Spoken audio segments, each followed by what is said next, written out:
Greetings, friends, and welcome back to the Musings from the Mount podcast. I'm your host, Joseph Carenza. What does it mean to walk the spiritual path in today's world? In this episode of Musings from the Mount, we're diving deep into the concept of initiation, but not as a solitary hero's journey, but as humanity's collective awakening. So join Michael Lindfield and I as we explore how this ancient teaching is transforming to meet our modern needs. This is the third installment of the Alice Bailey Ponder on this series, but this is the first installment of 5 on the subject of initiation. We'll discover why true spiritual growth isn't about individual achievement, but about our shared journey into greater light. So join us and get ready to understand your role in humanity's greatest adventure. And if you enjoyed this podcast, please consider going to meditationmount.org and donating. Your donation helps us to bring you this podcast, as well as all the other programs the Mount produces, both today and in the future. We are incredibly grateful and honored by your support. Okay, back to the podcast and prepare for initiation.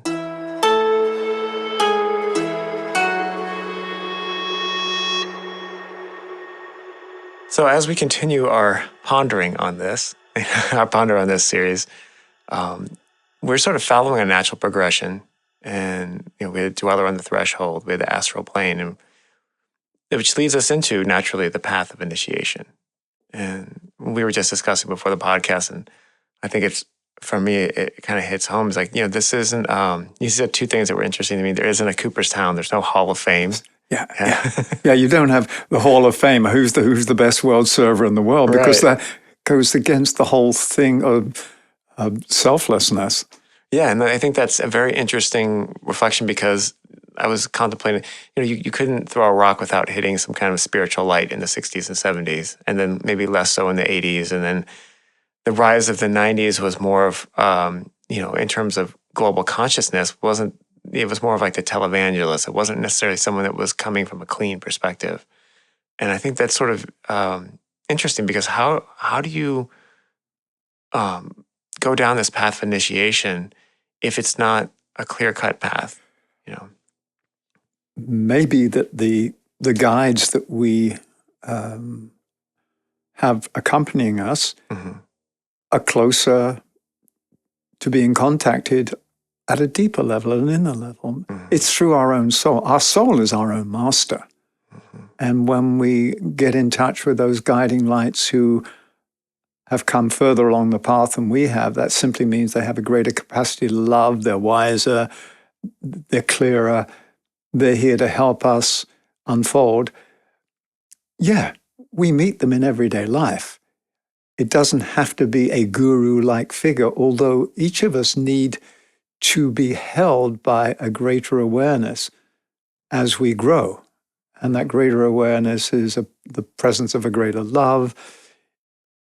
It's an inner reality, and every now and again we need to encounter that in the flesh.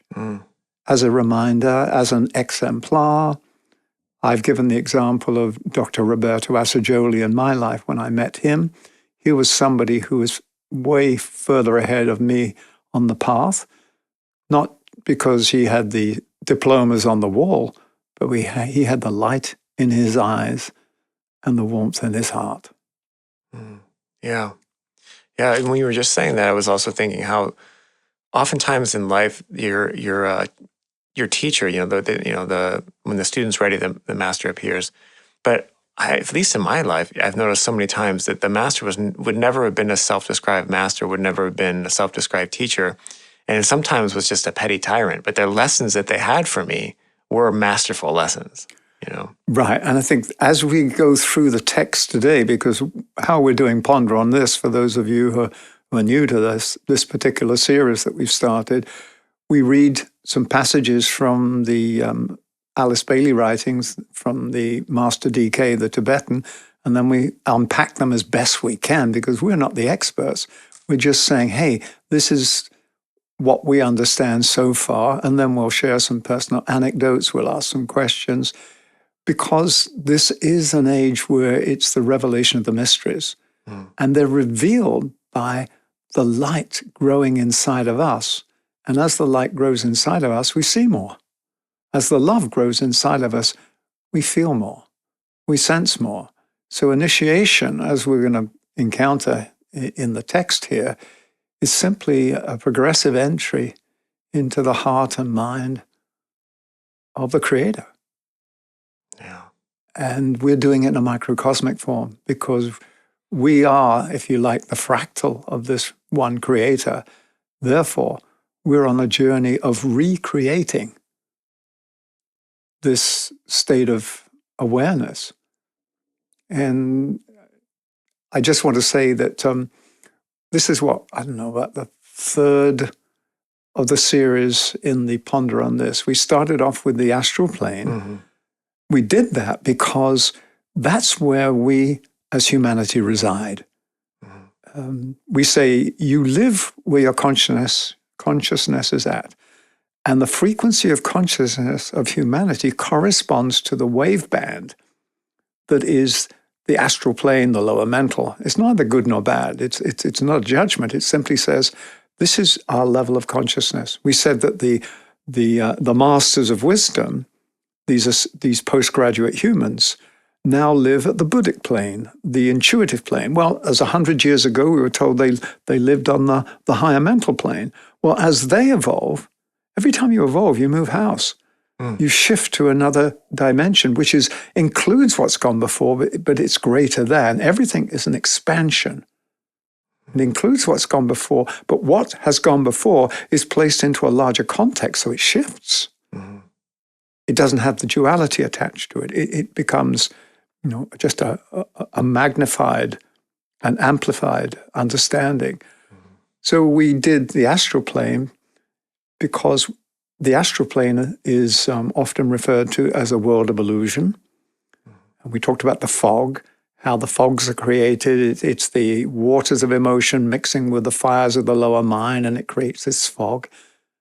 And a lot of times our lives are lived in foggy conditions. We do not see clearly. So we thought it was important to address that. Then we had this podcast on the dweller on the threshold. And one of the things for me that stood out was that the dweller is always present, but it only appears in our life when we call it forth. And we call it forth by getting closer to the gates of life, as it was called in the teaching here. The gates of life is a threshold, the portal to the next level or sphere of consciousness. So what we do is we call forth everything that has to be addressed, redeemed, embraced in order to enter through the portal into a greater understanding of life. So the dweller stands and bars our way. It's thou shalt not pass. Mm-hmm. And it said, as we read, the dweller stands to the left of the door, and the angel of the presence stands to the right of the door. And we have to find a way of entering. So we have to have the angel and the dweller sort of dance and come to terms with each other so that when we enter, we use the tension of this duality and we enter into something that is called the presence. So the angel is called the angel of the presence. The dweller on the threshold is the sum total of all the unredeemed aspects of ourselves, both individually and collectively. And the dweller could be like the sum total of all the petals of the soul that have been unfolded. So when these are in dynamic relationship, we then can step over the threshold into this new space. And the new space is into a livingness and an understanding of the presence itself. And as we said before, this presence is a really high fire. And you can't bring that fire into your life unless you have the right fireplace, the right hearth to house it. And so this highest fire of the presence requires that we bring together the angel and the dweller, the soul and the personality. It's called the first fusion. The first fusion creates the chalice, creates the fireplace in which the fire of love of the soul can enter. And then, as we'll see in tracking, probably not today, but the next podcasts, how the second fusion is when the soul-infused personality takes another step and fuses with the highest possible fire, the fire of the monad, which is, if you like, the third initiation and fourth initiation. We're not going to get too technical here, Joey, because otherwise it just becomes sort of some teaching using technical terms. I want to demystify this because you and I are walking the path of initiation. Yeah. It's the path that consciousness takes to evolve. Yeah. I mean, that's absolutely true. And it is interesting how that works. In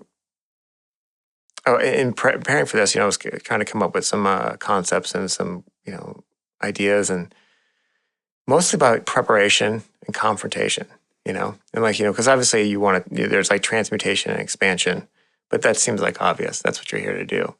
But the preparation was something that I really almost didn't understand until till I realized I'd already done it. Exactly.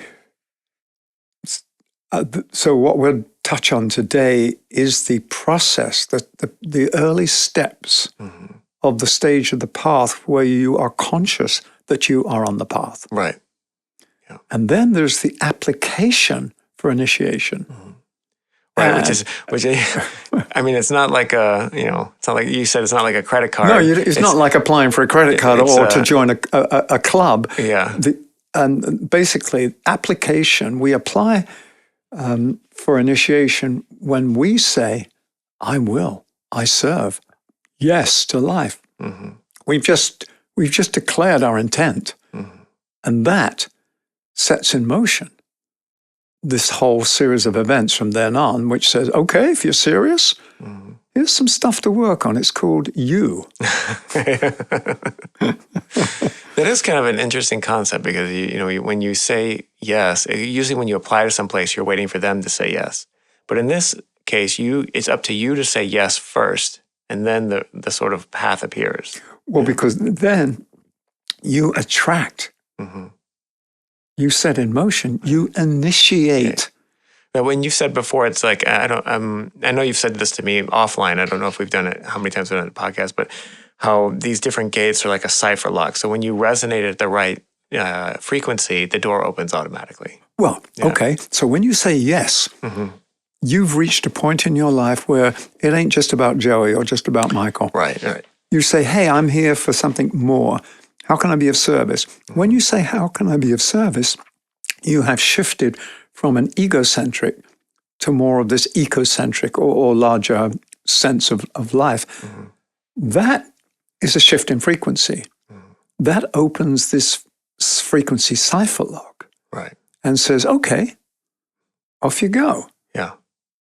And then as you know, you compared it to a video game before. You keep right. going up the different levels. And I know with way back when my son sort of got his first control, gaming thing, it was the Super Mario. Yeah. The thing with Super Mario is in the end, you've saved the princess. Right. Initiation, you don't save the princess. You become the princess. Yeah, okay. You become the light. That you don't save what's there. Yeah. You become it. Yeah, I like that. And so you have to remove everything that isn't the light. It goes back to the Buddha. You remove the not self, and what's left? The self. Goes back to Michelangelo and his block of marble. How did he know that David was inside the block of marble? He chipped away and removed everything that was not David, the non-David, the not self of David, and then David was revealed.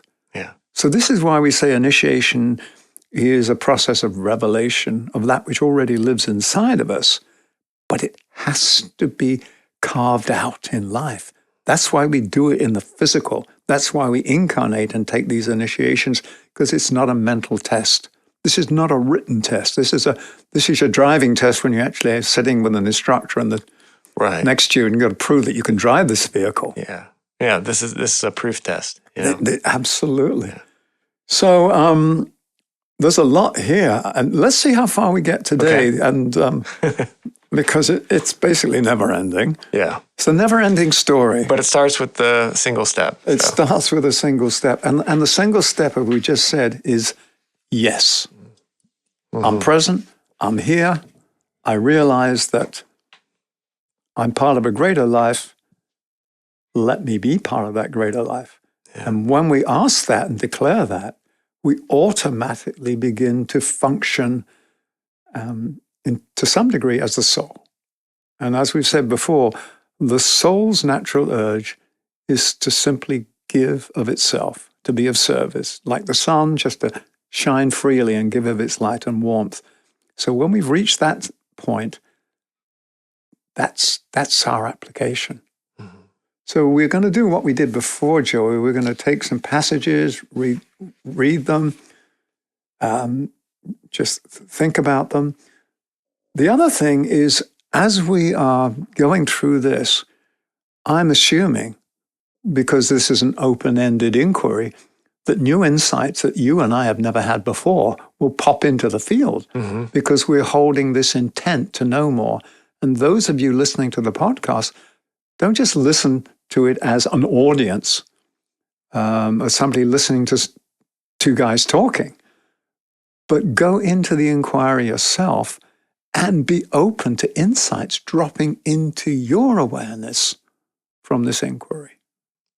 Yeah, I think that's a very important part. This is, even though you're listening, it's a participatory activity. Yeah. Because you're opening, your path is going to be unique to you. So you're going to have unique insights, even just your reactions, whether it's the words, whether it triggers something or inspires something, that is your specific path. Yeah. So let's kick this off with a couple of sentences. So this is taken from the Alice Bailey teachings. Initiation leads to the mount whence vision can be had, a vision of the eternal now, wherein past, present, and future exist as one. So it's basically, when you get to the top of the mountain, you can see everything. Mm-hmm. I remember there was a time when I was 35 years old. I remember this really clearly. On my 35th birthday, I went and climbed a mountain in the middle of Scotland, up in the Highlands.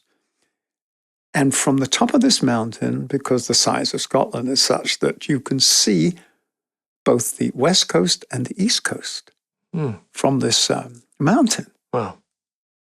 And this whole notion of past, present, and future hit me. Here I was standing in the present on the mountain, and the both coasts represented past and future. And it was like it was a midpoint in my life. And I realized that's where we stand. So when we stand on the mountain, everything comes to a point of convergence, because at the base of the mountain, there is distance. Mm.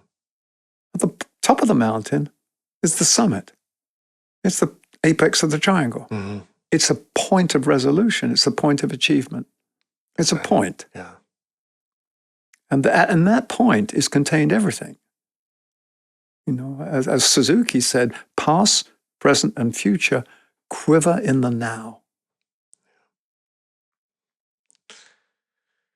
Yeah. So then we talk about initiation is this sort of movement through life. As each state is entered, the horizon enlarges, the vista extends, and the comprehension includes more and more until the expansion reaches a point where the self embraces all selves, including all that is moving and unmoving, as phrased by an ancient scripture. So this basically says we're on this path of being more and more inclusive. Mm-hmm. And more inclusive is more and more expansive. And as we expand, we realize that we're not alone. This is not an individual effort. This is not a competition, as we said. Mm-hmm. We're all in this together, because if we're fractals of the one life, when we meet up with others on the path, what we're seeing is other aspects of the one life on this journey of homecoming. Mm-hmm. So, continuing along, This ceremony of initiation marks a point of attainment. It does not bring about attainment, as is so often the misconception. So initiation isn't suddenly you're summoned to this great gathering and a laurel wreath is placed on your head and you're blessed and you're rewarded and you get your gold star and all of that. No, you actually have to achieve it. It's a recognition of what you've achieved. It's not bestowed upon you. The recognition is bestowed, but you've already achieved it. Right. It simply marks the recognition by the watching teachers of the race of a definite point in evolution reached by the pupil, and gives two things: an expansion of consciousness that admits the personality into the wisdom attained by the ego, the soul, and in the higher initiations into the consciousness of the monad. So basically, we're entering into the deeper dimensions of our own self, which up to now have been closed. We're a closed book. Well, we've got to open the book. Well, how do you do it? By living. It's the book of life. You've got to live it. You don't just read it. And then secondly,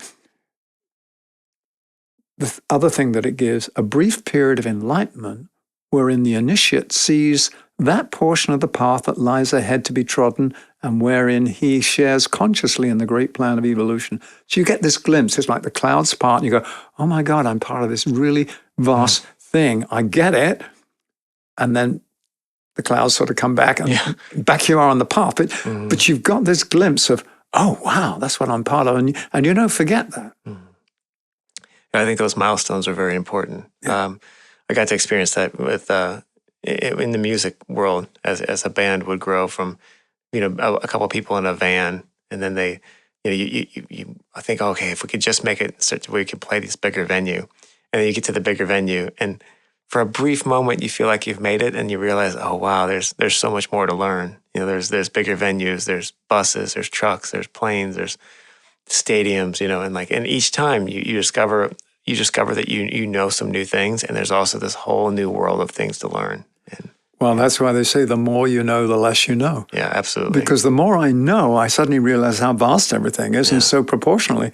Well, I feel blessed in my life because I've got to work with some real, certifiable geniuses, in different fields, and rather than, it just makes you feel like, oh wow, that it's so expansive out there. What the different ways you can think, the different ways you can approach life, the novelty of the way that the human mind can work. Right.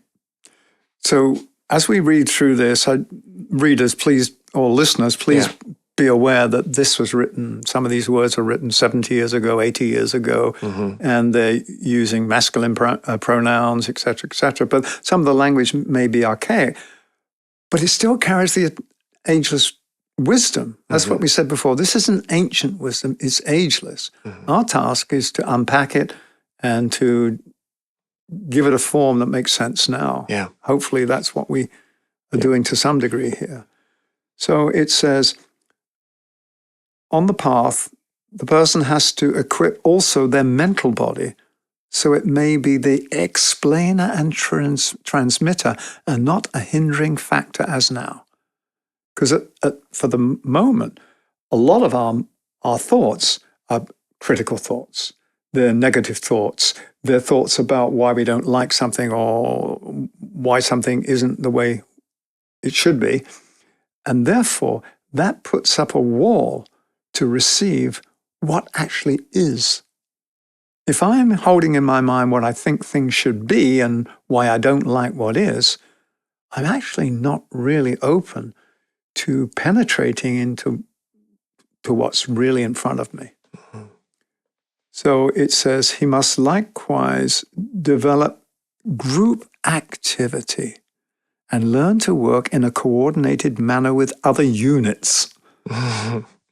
These are the main things that a person must accomplish along the path of initiation. But when he has worked at them, he will find the way. It will be made clear to him, and he will then join the ranks of the knowers.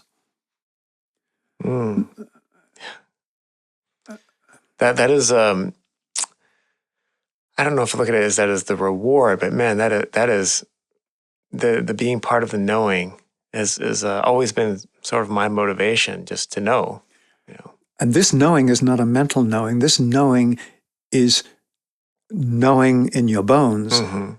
And what happens when you know?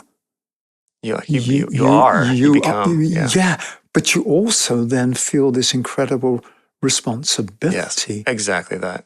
Yeah. To participate in what you now know. Yeah. There are no spectators, Joey. Yeah. Yeah, I feel that on a very deep level, and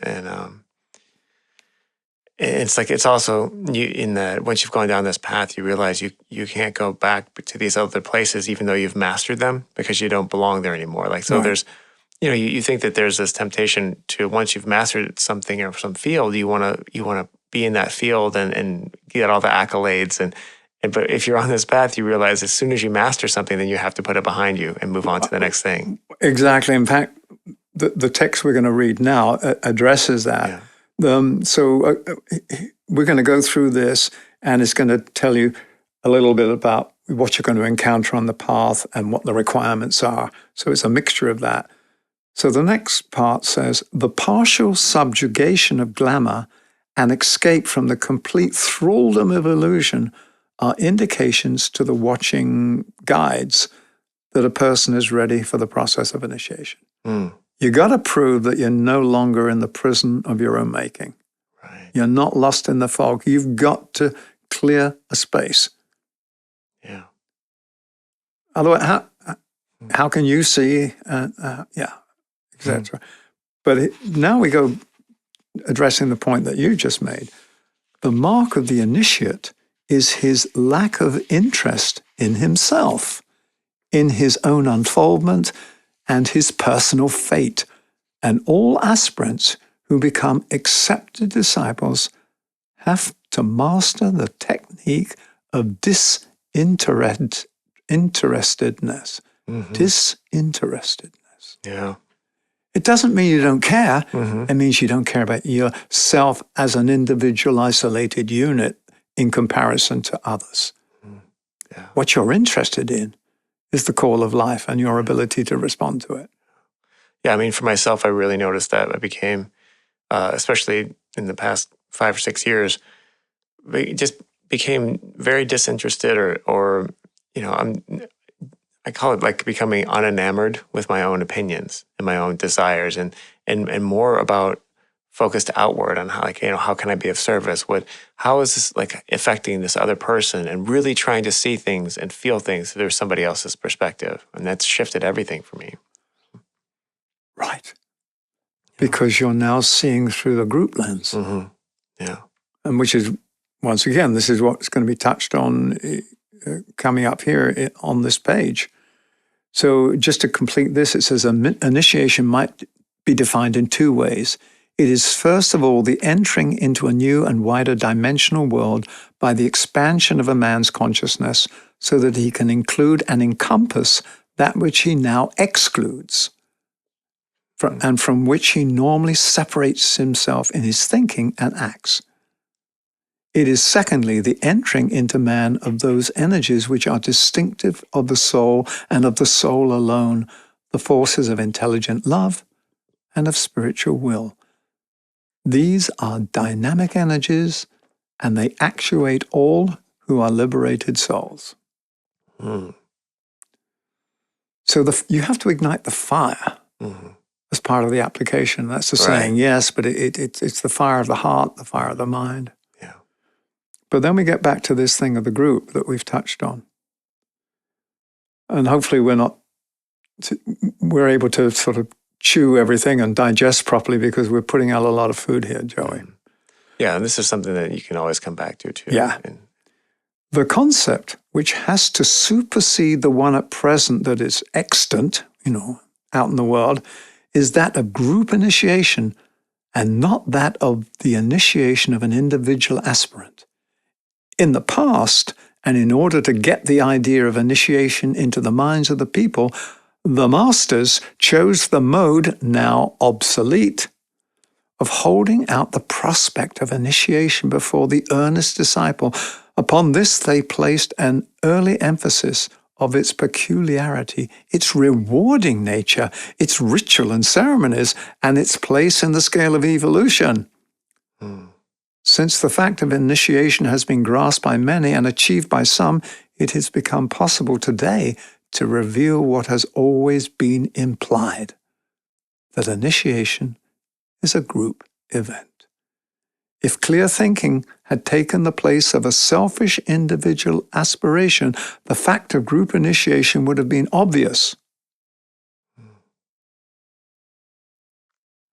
Yeah, I think that it comes back to address there has been a wider dissemination of spiritual principles. I mean, it's infused in certainly in the younger generations that I see, like whether they know it or not, they're so steeped in this idea of mindfulness, of the other, and it's whereas like you remember the greed of the '80s. I like to think about the sort of the Wall Street of the '80s. Greed is good, and it's a shift that really has moved, and you can see that in that there's always going to be people who want their name in the marquee.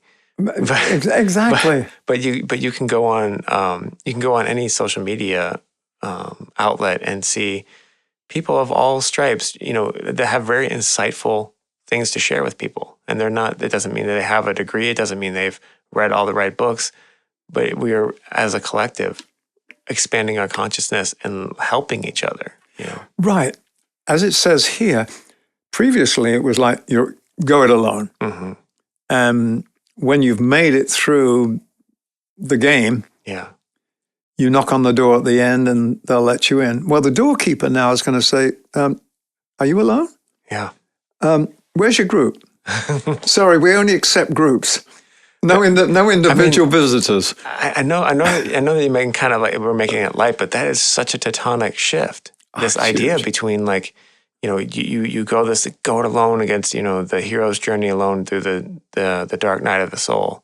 But now if you don't bring along your crew with you, you're alone. Well, we do have to go through it alone together. Alone together, yeah, absolutely. And there's something called isolated unity. Yeah, it's threading the eye of the needle. I have to go through it, but it isn't me against the world. Right. It's not me comparing myself to somebody else. I've got there quicker. Somebody else beat me. Yeah. We're not in competitive mode. Right. Well, you become the rising tide, but the point is to lift all the boats. Exactly. Exactly, Joey. So this is really key. And what we'll touch on next podcast when we deal with the first initiation is the fact that collectively, humanity is about to take the first initiation as one unified field. Right. That's the test we're facing now, and we'll go more into it. We've touched on it in other podcasts. Yeah, we have, but it's relevant right now. I think it's it's topical. So. And the way that we take it is by each of us growing as much as possible into this new awareness so that collectively we have the inner resources to make it. So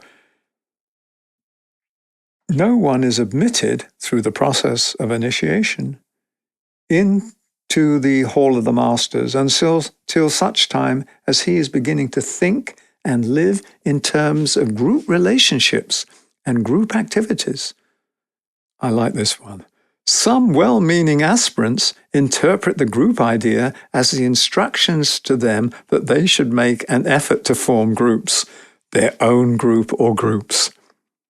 This is not the idea as it is presented by the Aquarian Age, so close today. It was the mode of approach during the Piscean Age, now past. Today, the entire approach is totally different. No person today is expected to stand at the center of his little world and work to become the focal point for a group. His task now is to discover the group of aspirants with which he should affiliate himself and with whom he must travel upon the path of initiation, a very different matter and a far more difficult one. This is a game changer now. That's huge. That is such a different perspective. That's a paradigm shift. It is. I think of it as it's not enough to just be like the leader of the band. You have to bring everyone's got to got to bring the whole crew together. Just Well, it's a band of sisters and brothers. That's who we are. Mm-hmm. Yeah, we're actually, putting the band back together. That really resonated for me. That I see that in so many different aspects of my own personal journey. That it's really kind of overwhelming. It doesn't mean that somebody in the group, maybe at different points, different people, becomes the focal point for an activity. Sure. But this is not about having a person set themselves up as the sun around whom there is satellites revolving. Exactly. That's perfectly spoken. That's exactly what it's now a constellation of souls. Right. There's another sun-satellite relationship. Yeah. Okay. Shall we keep going, Joe? You want to take a breath? No, let's keep going. This is great stuff. So an ashram has in it disciples and initiates at all points of evolutionary development and of all grades and degrees.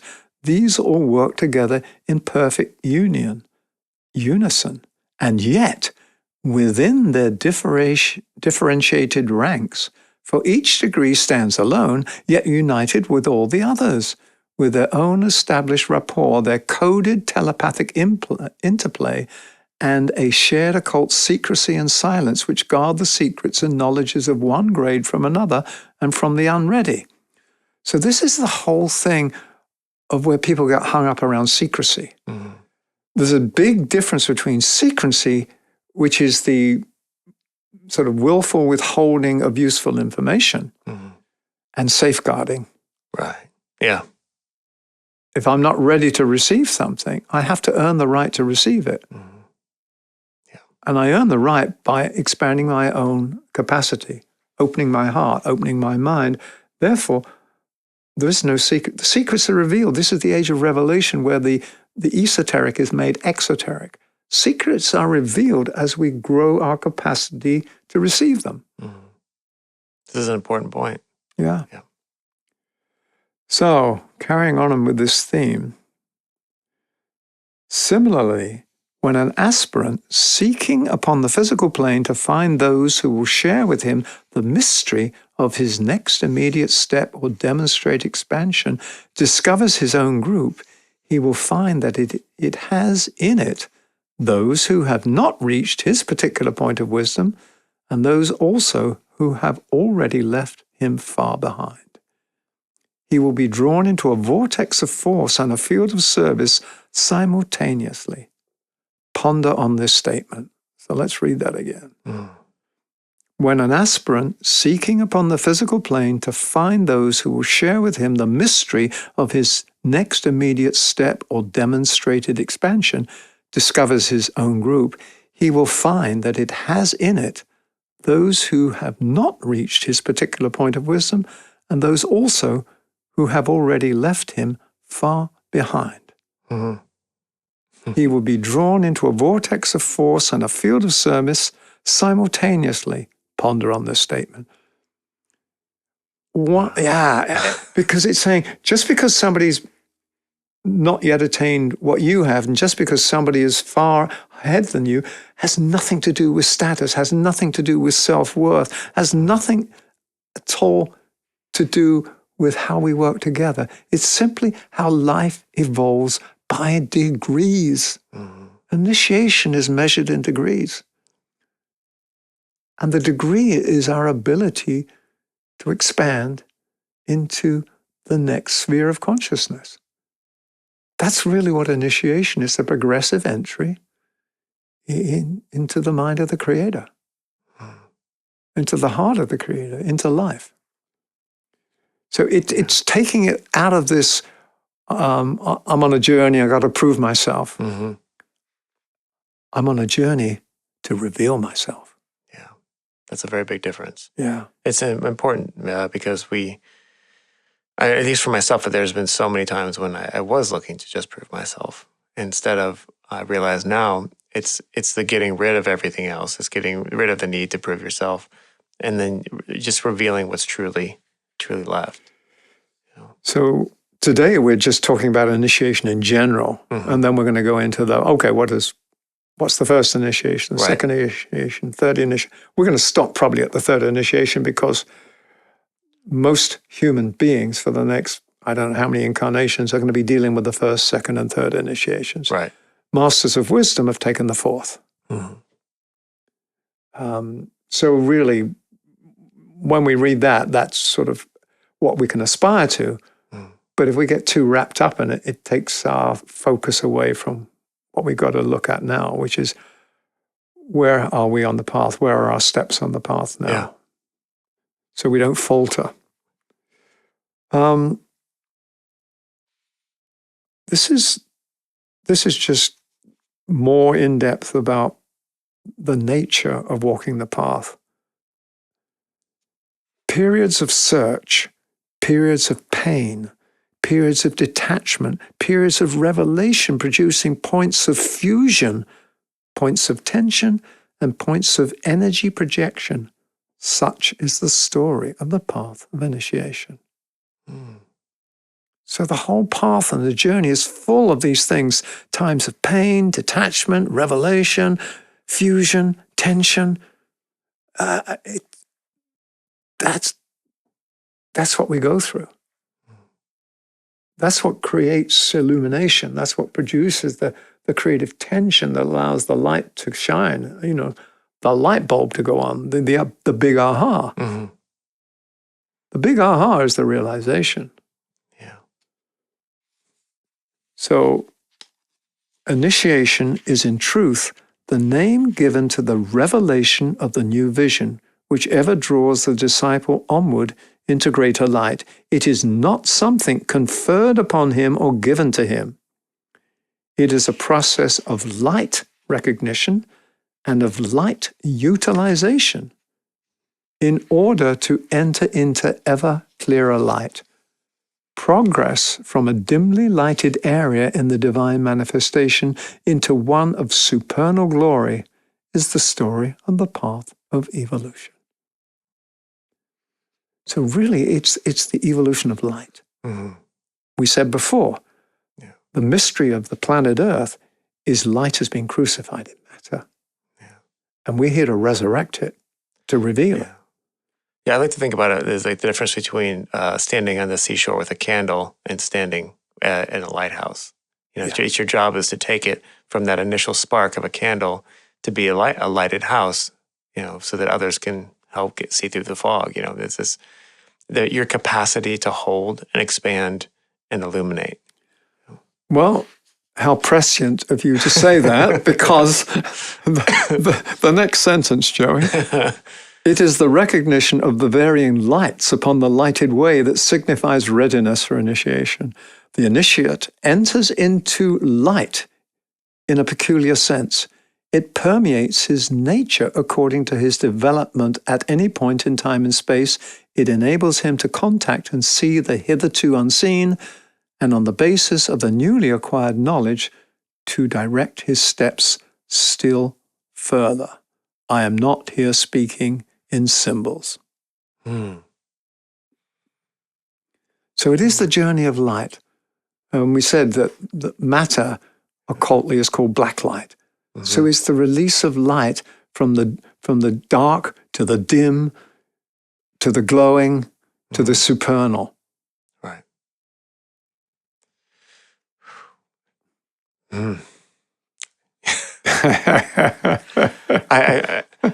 If I'm not as talkative right now, it's just because this stuff is resonating so deeply, and there's a difference for me from when I read it on my own, and for some reason when I hear you read it, it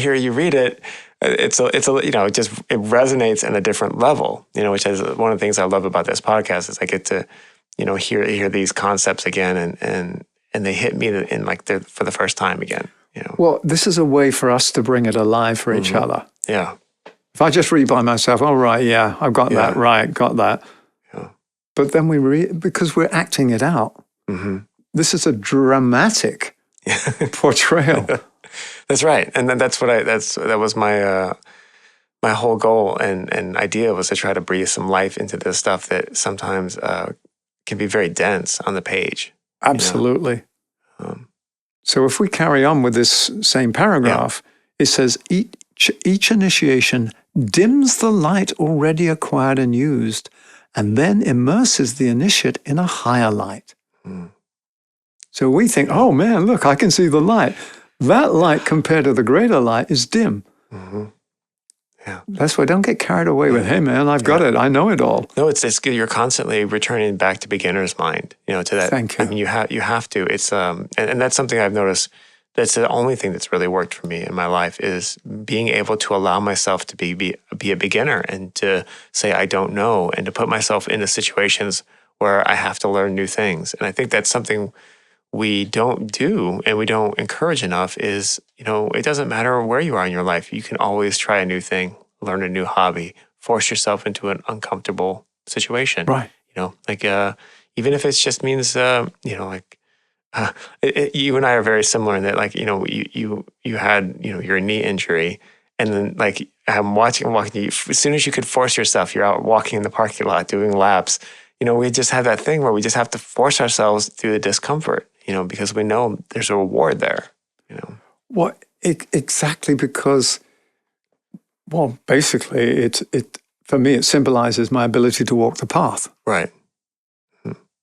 Yeah, it is a direct one-to-one relationship. Which is why I've always liked, I've told you before, these 24-hour track races where you run around a stadium track for 24 hours, because it reminds you of, hey man, this is the path. You keep going. Yeah. But times to rest, times to take a bio break, time to grab some food. But you keep moving. Yeah. But you keep moving rhythmically, and you're running inside your breath. Yeah. But you're striving. And the better you get is when you increase your capacity to run faster inside your breath, but you never get out of breath. Never get out of alignment. That's for me was a great training of just keep going. Yeah. Don't give up, because I used to do this when I was in my 40s and 50s, and there were young guys there in their 20s and 30s who were much stronger, much faster than me. But come the nighttime, they're wandering all over the place. They're lost in their heads. Yeah. But I'm just plodding along. It's like the hare and the tortoise. Yeah. Well, I think it's very relevant for me. I mean, I didn't operating within your capacity was something I didn't know anything about. I did everything on 11 until I, blew the tires out and blew the brakes off, and constantly finding myself, broken down, having to rebuild myself out. And it wasn't until, to my late 40s where I realized pace, But it's the same with walking the path. You're at that edge. Yeah. And what you do, rather than go over the edge, you increase your capacity and the edge expands. Yeah. I mean, man. I like it. The F1 has a term, like you lift and coast, Okay. So you come off the gas a little bit early before you hit the corner, and you coast into the corner, maintain your speed, and then pick it back up again, save your tires. Okay. So, right. Yes. An obscure Formula One reference, sure. Wait a minute. We've got to have all these sources of wisdom. As I say, walking the path of initiation is a tireless experience. Yes. So carrying on with this paragraph, which is really packed full of stuff, Joey. Each initiation enables the disciple to perceive an area of divine consciousness hitherto unknown, but which, when the disciple has familiarized himself with it and with its unique phenomena, vibratory quality, and interrelations, becomes for him a normal field of experience and activity. That's where we normalize the supernormal. But the thing is, don't get stuck in the norms and the normal. Don't be complacent. As we said before, comfort is the cemetery of spirit. Absolutely. So you're always striving. Striving doesn't mean you're restless. Striving means that you are responding to the call of life, which is always an ever-moving, dynamic journey into greater awareness. And it has rhythms. It has rest periods. Yeah. It has in-breath, out-breath, and the space between the breaths. Mm-hmm. So, thus, if I may so express it, in the worlds of living forms and formless lives become his own. So the worlds of living forms and formless lives become his own. So we then inhabit a new landscape. Yeah. It isn't some fantasy world. Oh, we're now living in this world which before was like, wow. Yeah. Not our reality. I was thinking that sometimes when you go away for a trip or something, you come home and you see your familiar spaces through a new lens, even though it's the same spot, and like, so we're constantly doing that. We're seeing the space, especially from a mental perspective. Right. I'm seeing my own emotions, my own feelings, the processes I use, and seeing them fresh, and again, getting rid of what doesn't work. And as we read these texts, they're sort of it's a guidebook, it's a handbook for walking the path. But let's be open to having the path be what it really is for us, and don't be constrained by some of the images that may be portrayed here. We're using these as points of entry, mm-hmm. not as this is what it is. We have to enter ourselves. So it says, again, duality enters into his mental perception, for he is now aware of the lighted area from which he comes to the point of tension or of initiation. Through the initiatory process, he discovers a new and more brilliantly lighted area into which he may now enter. This is what we've been talking about. Yeah. This involves no leaving of the former field of activity in which he has worked and lived. It simply means that new fields of responsibility and of opportunity confront him because he is, through his own effort, able to see more light, to walk in greater light, and to prove more adequately than heretofore his capacities within the greatly increased area of responsibility.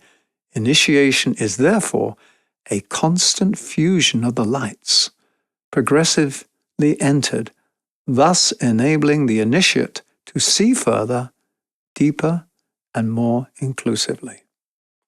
Wow.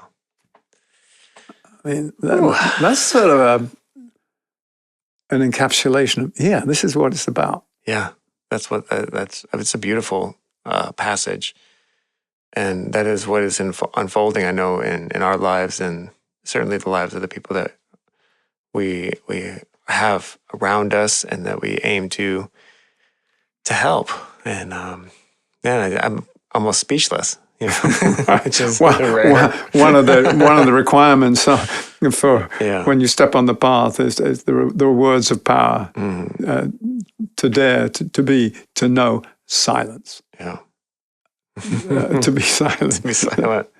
Which is great on a podcast, but I know. Yeah. Well, so I believe that we got a few more things to go through just to wrap up this general introduction, and then I think next podcast we'll start on the application. Mm-hmm. What are the requirements?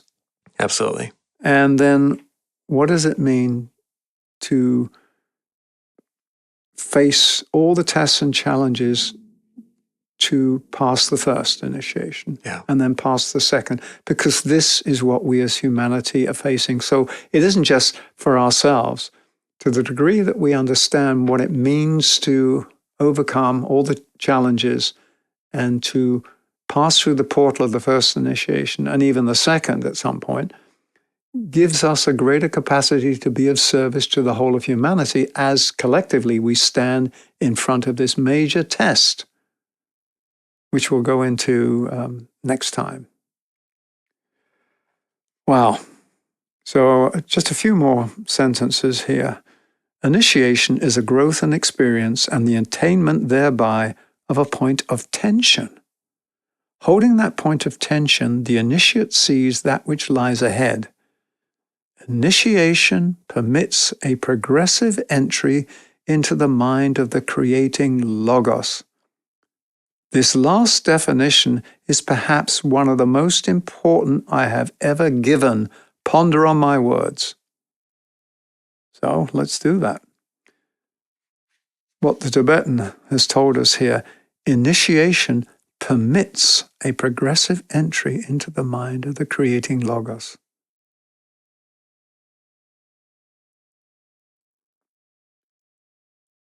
So this is the process of revelation.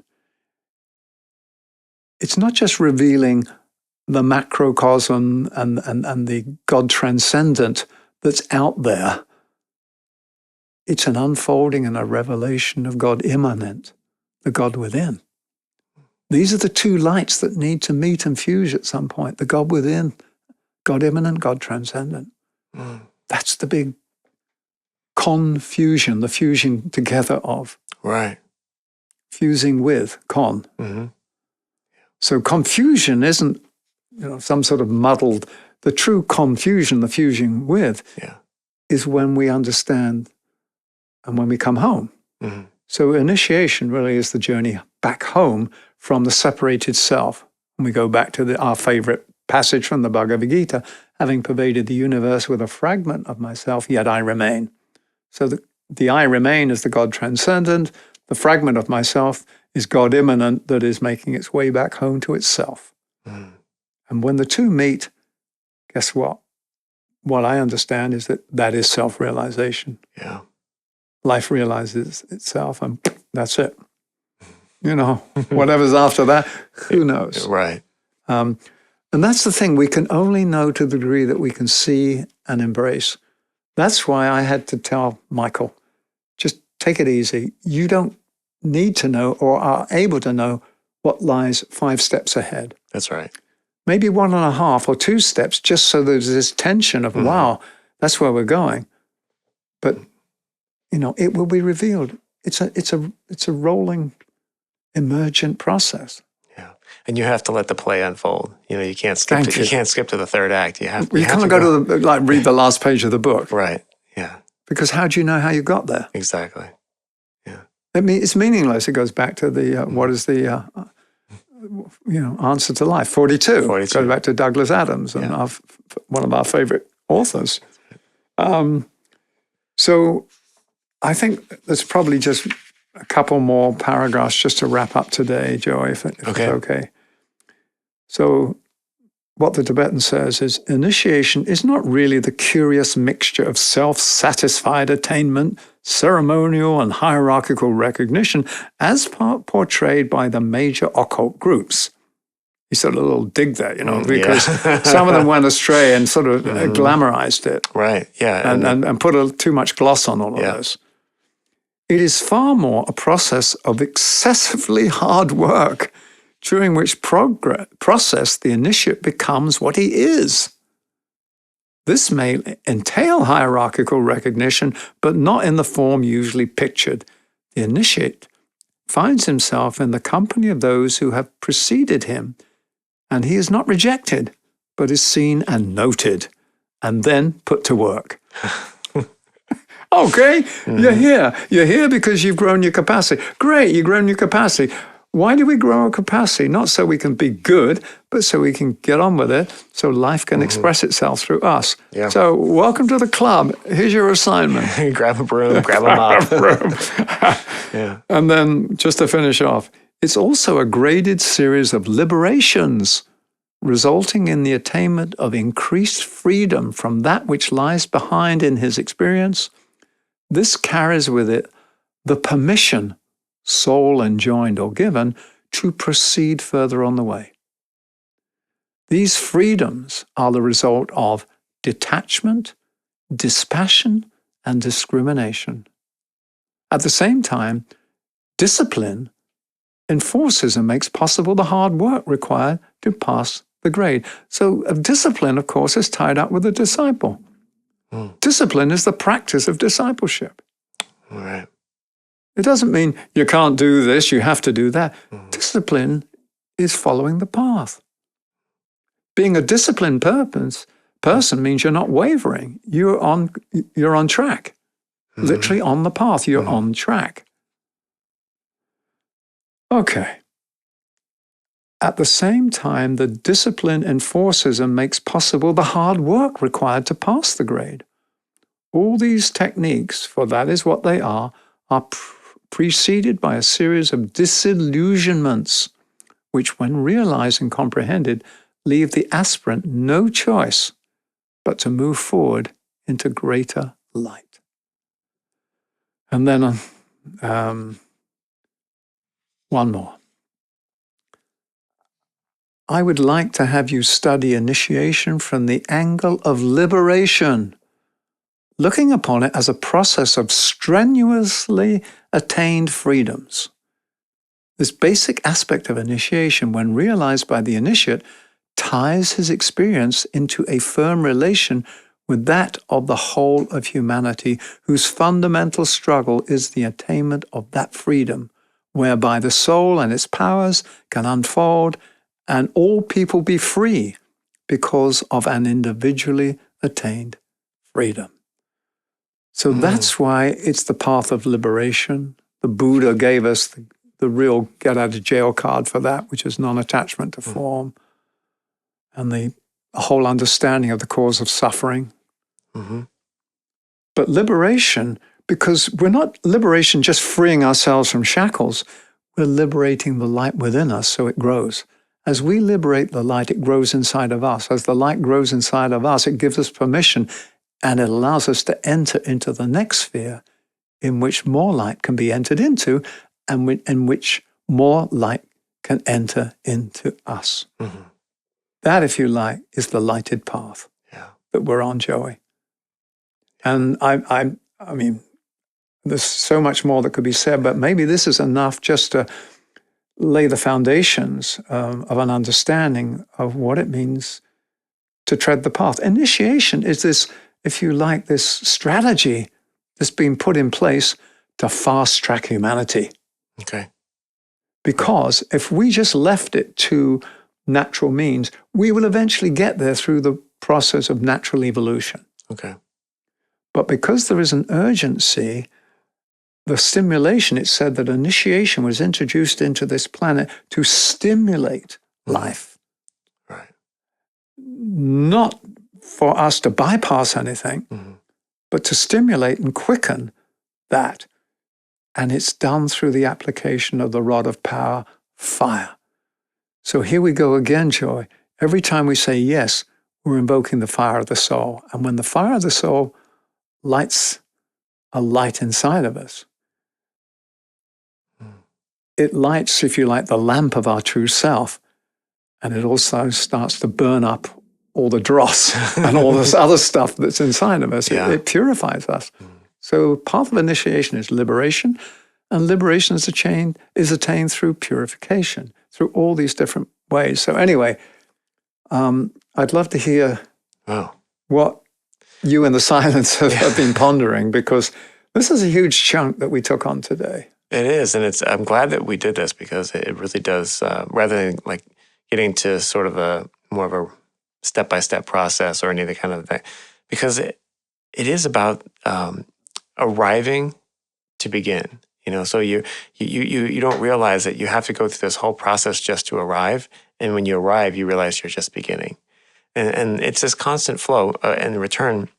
And for me, everything today has just been like, oh, that makes so much sense. This is why why this thing happened, or this, that seemingly unconnected events happened, and different teachers and different mentors, and all just to arrive back at this place where, oh, I'm now ready to start again. And it's just constantly starting, constantly returning to begin again. And the difference, it is not Groundhog Day. You're not going around in circles. Right, no. You're going in a spiral. Because, as we said before, the spiral is a result of the circle being broken by the striving of spirit upwards. It's an upward virtuous spiral of striving. Therefore, life is a spiral. The DNA in our body is all spirals. Everything, galaxies are spiral. We're inside a spiral galaxy, for God's sake. Everything is spirals because it's how life moves. There's a circular motion, then the straight line. And when the circle and the line meet, they produce the spiral, the ones and the zeros, the masculine and the feminine. And the spiral is the germ of new life. So this path of initiation is very personal and very intimate, but it's intimate at a collective level, Joey. It really is. That's a shift. Yeah. Yeah, Well, so until our next podcast. That's right. Oh, that was beautiful. Thank you, Michael. Thank you, Joey. All right. We'll see you next time.